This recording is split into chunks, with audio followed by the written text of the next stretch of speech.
முன்னாள் முதல்வர் ஜெயலலிதா அவர்களோட மறைவுக்கு பிறகு அதிமுக 3 அணிகளா பிரிந்தது. சசிகலாவை பொதுச் செயலாளரா ஆக்கினதுக்கு பிறகு இதனால அதிருப்தியில இருந்த அதிமுக தொண்டர்கள் பல பேரும் அவங்களுக்கு பிடிச்ச தலைவர்கள் பின்னாடி போயிட்டாங்க.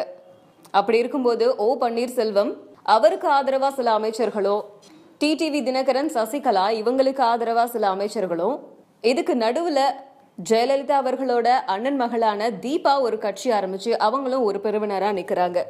ஆனா இப்போ டிடிவி தினகரன் சசிகலாவை கட்சியை விட்டு ஒதுக்கி விட்டுட்டு ஓபிஎஸ் அணியும் எடப்பாடி பழனிசாமி அணியும் ஒன்னு இணையணும் அப்படிங்கிறதுக்காக சில முயற்சிகள் மேற்கொள்ளப்பட்டு வருது.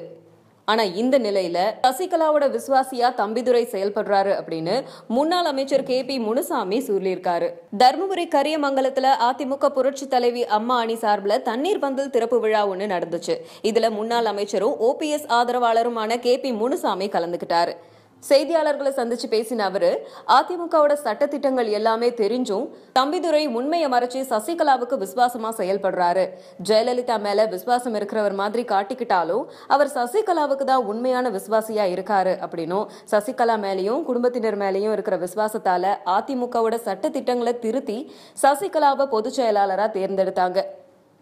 அதிமுகவோட பொதுச் செயலாளரை தேர்ந்தெடுக்கிற முழு உரிமையும் அடிப்படை தொண்டனுக்கு மட்டும்தான் இருக்கு அப்படின்னு எம்ஜிஆரும் மறைந்த முதல்வர் ஜெயலலிதாவும் சொல்லியிருக்காங்க. அந்த உண்மை நிலையை மறைத்து சுயநலத்துக்காக அவங்களாவே அறிவிச்சதுதான் சசிகலாவோட நியமனம் அப்படின்னு சொன்னது மட்டும் இல்லாம, தளவாய் சுந்தரமும் நாஞ்சில் சம்பத்தும் டிடிவி தினகரன் கிட்ட வாங்கிய கூலிக்காக மாரடிக்கிறாங்க அப்படின்னு சொல்லியிருக்காரு.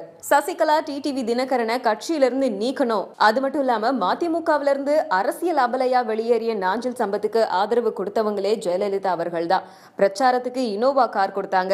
அதுக்கு ஏற்பாடு செஞ்சது நத்தம் விஸ்வநாதன். நாஞ்சில் சம்பத்தோட மகன் திருமணத்துக்கும் அவருடைய மருத்துவ செலவுக்கோ பணம் கொடுத்தது ஜெயலலிதா அவர்கள் தான். ஆனா இன்னைக்கு அவங்களையே இவர் விமர்சிக்கிறாரு.